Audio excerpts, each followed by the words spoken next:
We've got breaking news. The Phoenix Suns may be out on the Jimmy Butler trade front, and that is going to lead the Miami Heat to lower their asking price, and it's pulling a bunch of teams back into the mix for Jimmy, including some major surprises. I'm Trevor Lane. This is the Basketball Bulletin. Make sure you subscribe to the channel. We're going to keep you up to date on everything heading into that February 6th trade deadline, so make sure you hit that subscribe button.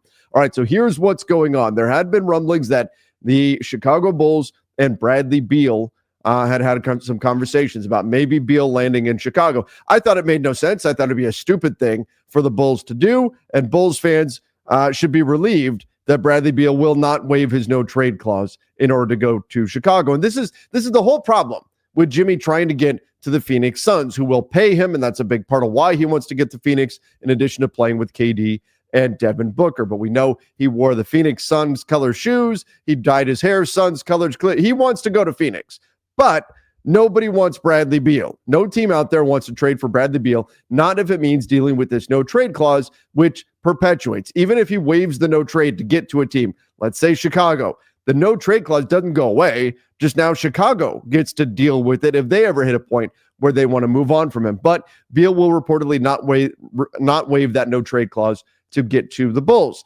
So even if the Suns find a team that is interested in Bradley Beal, Beal has to be interested in that team.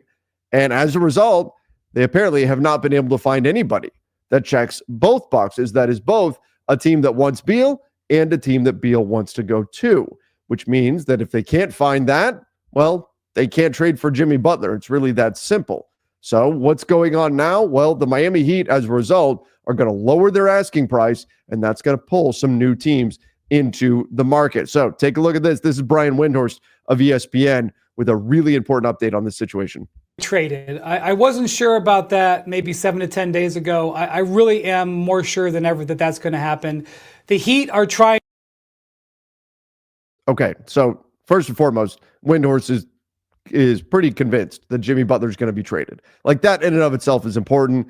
We know he's now suspended indefinitely. He walked out on the team yesterday. The Heat have come to a point where they're just like, yeah, we need to get this guy off the roster. Okay, so that's important. It's going to happen, right? Butler, he's going to be traded by the trade deadline. Trying to make it happen. They have backed down on their asks to teams that they had 2-3 weeks ago when this whole saga really started. They're willing to do more. And I think that there's really a chance now that more teams, I think, are going to wade in here because the price on Butler is going to be lower than just the Phoenix Suns, which is the way it's been.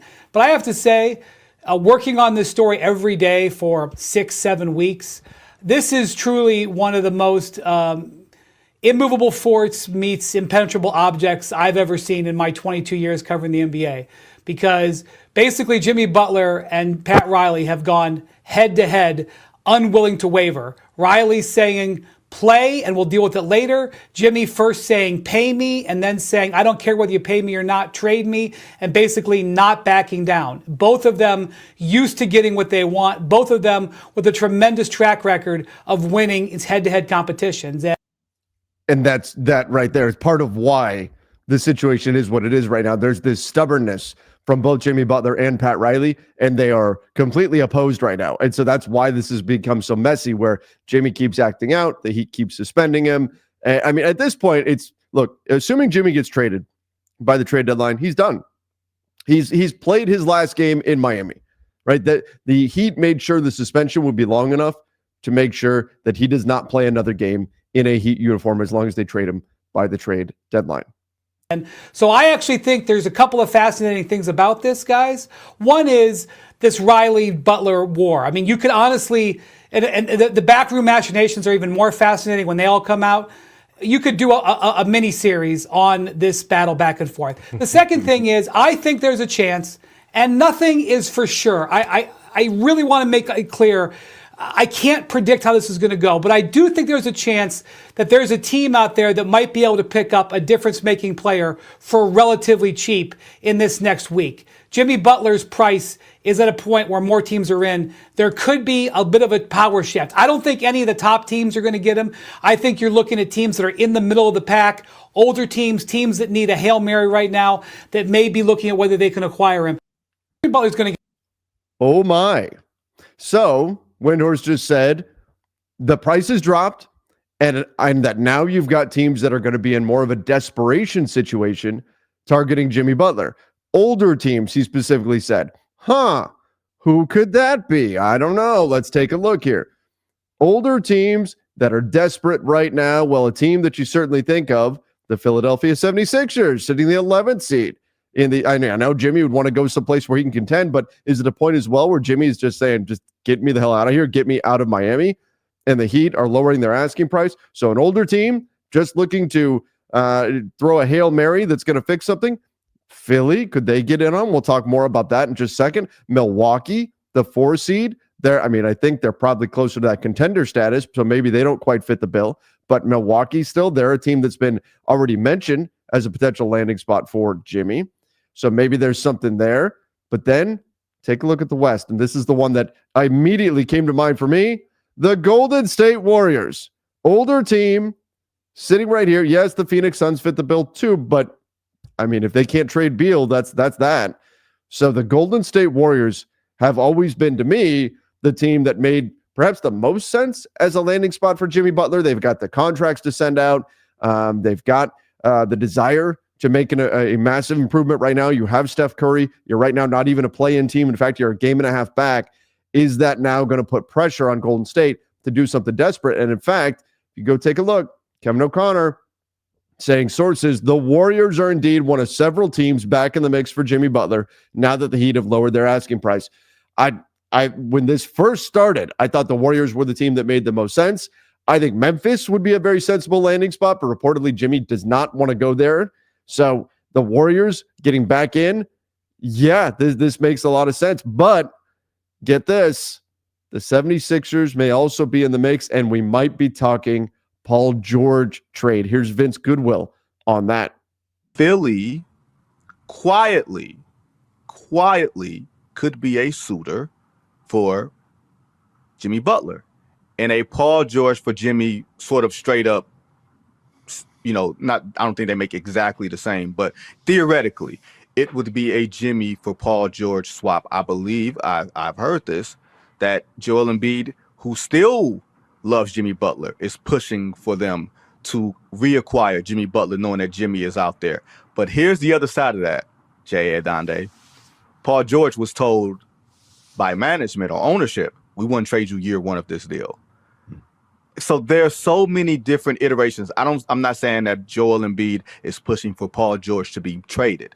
I'm saying that Joel Embiid is pushing for them to acquire his buddy, Jimmy Butler. But can you even trust Joel Embiid, who can't get on the floor? Yeah, for Jimmy Butler, is that what you'd want to sign up for? Is that where you would find your joy? He wasn't wearing Philadelphia 76ers colorway shoes, right? He's wearing those Phoenix Suns colorway. All right, so Jay Adonde made an interesting point right at the end there, right? So you've got the Philadelphia 76ers, maybe Joel Embiid saying, get Jimmy back.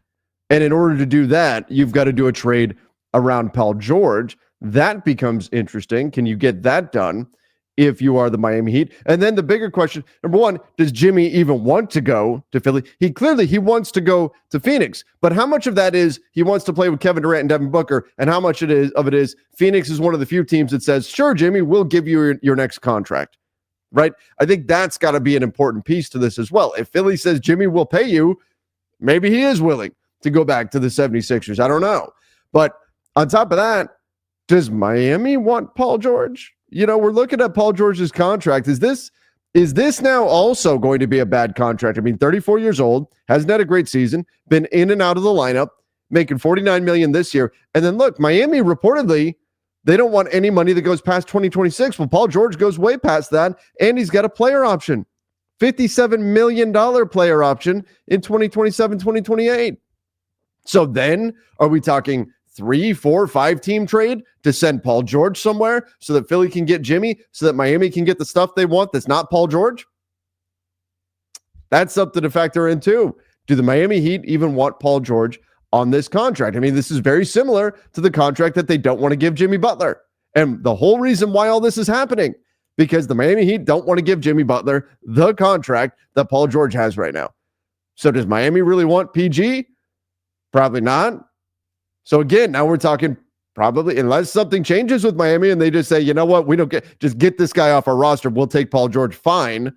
And Jimmy may be at that point too. Just get me off the Heat. I'll go wherever. Fine. I'll go to Philly. I don't care.